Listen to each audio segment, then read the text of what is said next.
rasa bangga yang sedalam-dalamnya hari ini kita telah bisa bersambung. Yang bersambung pikiran kita. Kalau jasad mah nggak begitu penting ya, yang penting ada menyambungnya pikiran. Karena yang bisa merubah adalah pikiran kita, bukan jasad kita. Itu yang persoalan. Sekarang saya ingin mengatakan demikian. Selama ini kan yang didengungkan adalah masalah kerukunan beragama ini berdasarkan toleransi. Saya tidak tertarik dengan toleransi itu. Apa artinya toleransi? Toleransi itu untuk wilayah yang sempit antara suami istri. Suaminya tidurnya mendengkur. Nah, perlu toleransi istri. Ya dipeluk aja dulu sementara. Kalau sudah tidur suaminya silakan Anda pindah ke ranjangnya, kan begitu. Jadi masalah suami istri, tetangga itu toleransi. Tapi dalam kehidupan berbangsa dan bernegara dengan keanekaragaman budaya agama kita, ini bukan toleransi yang kita tuntut, tapi adalah kesetaraan. Iya, setuju nggak? Ini persoalannya. Sebab toleransi itu hanya menyembunyikan kebencian kok. Dan terjadinya melalui bargaining, tawar menawar. Dan nanti di penghujungnya apa yang terjadi? Pihak minoritas merasa berhutang budi kepada mayoritas. Saya tidak menginginkan ada kelompok masyarakat berhutang budi, tapi kita menjunjung tinggi kesetaraan berdasarkan undang-undang. Nggak ada beda agama, beda suku, beda warna, nggak ada. Siapapun yang bawa KTP Indonesia, ya berlaku undang-undang untuk Indonesia. Jadi siapapun ya bisa beribadah dengan bebas. Semua orang ya bisa mendirikan tempat ibadahnya.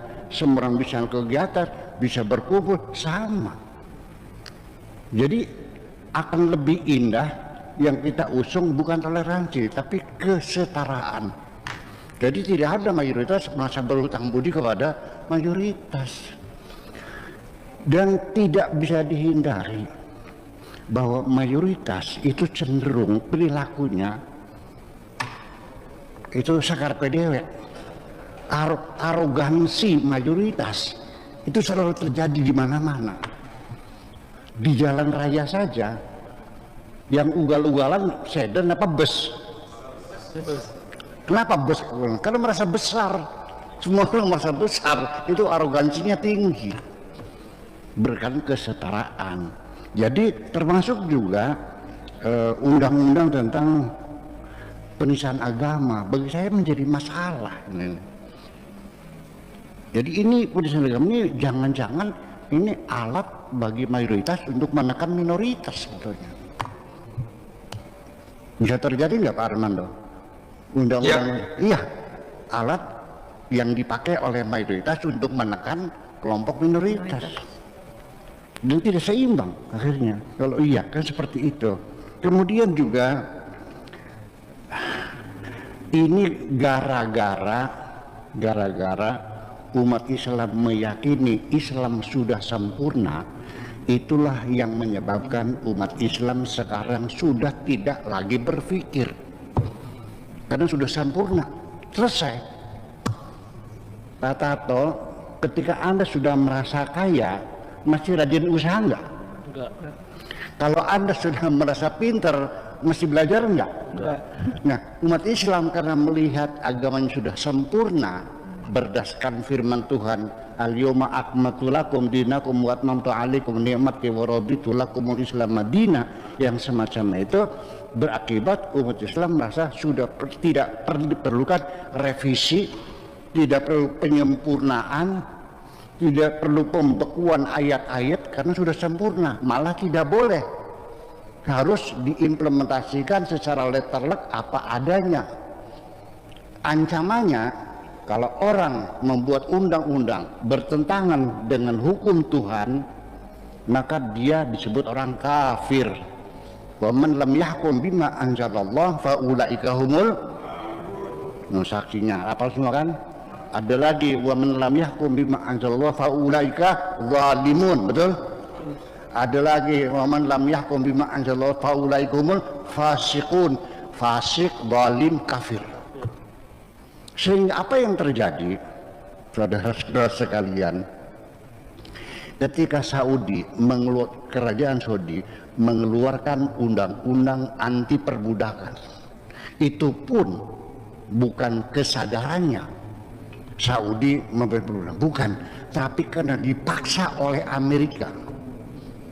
Kalau tidak dibebaskan perbudakan dari Saudi, Amerika tidak akan membantu Saudi baik ekonomi maupun persenjataan. Akhirnya keluarlah undang-undang larangan perbudakan. Itu didemo oleh para ulamanya tuh, dengan alasan bagaimana raja melarang perbudakan, Islam tidak melarang kok.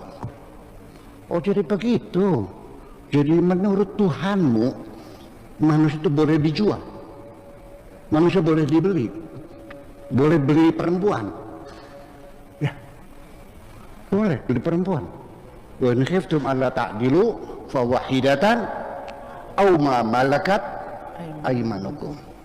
Kalau kamu tidak mampu kawin dengan perempuan merdeka, 4, nggak kuat, ya 1 saja. Kalau nggak bisa, udah beli budak saja.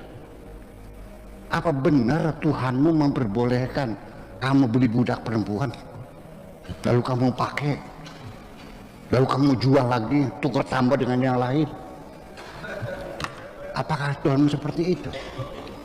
Di Indonesia juga, Bapak Adi Armando, ketika pemerintah Indonesia membuat undang-undang pernikahan, iya kan, atau undang-undang perkawinan, di situ melarang adanya pemaksaan nikah.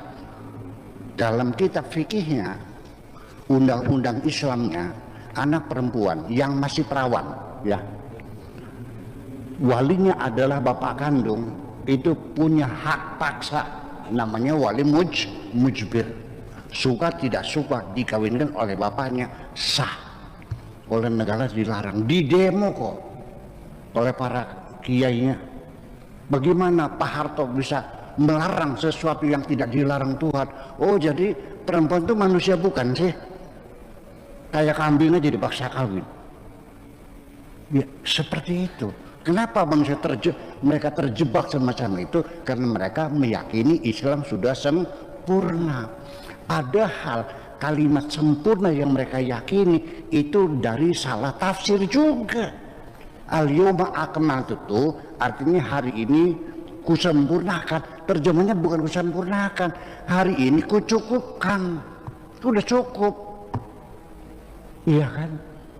Nah, mereka bukti bahwa Islam sebagai sempurna, setelah sempurna, maka setelah Nabi Muhammad tidak akan ada nabi yang lain. Khatamul anbiya wal mursalin, penutup para nabi dan rasul.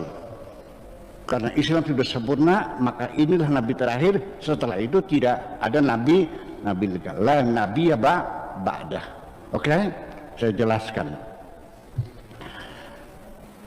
Setelah Nabi Muhammad tidak ada lagi nabi, betul, saya juga meyakini, tapi bukan kesempurnaan, bukan ditutupnya kenabian disebabkan sudah sempurna.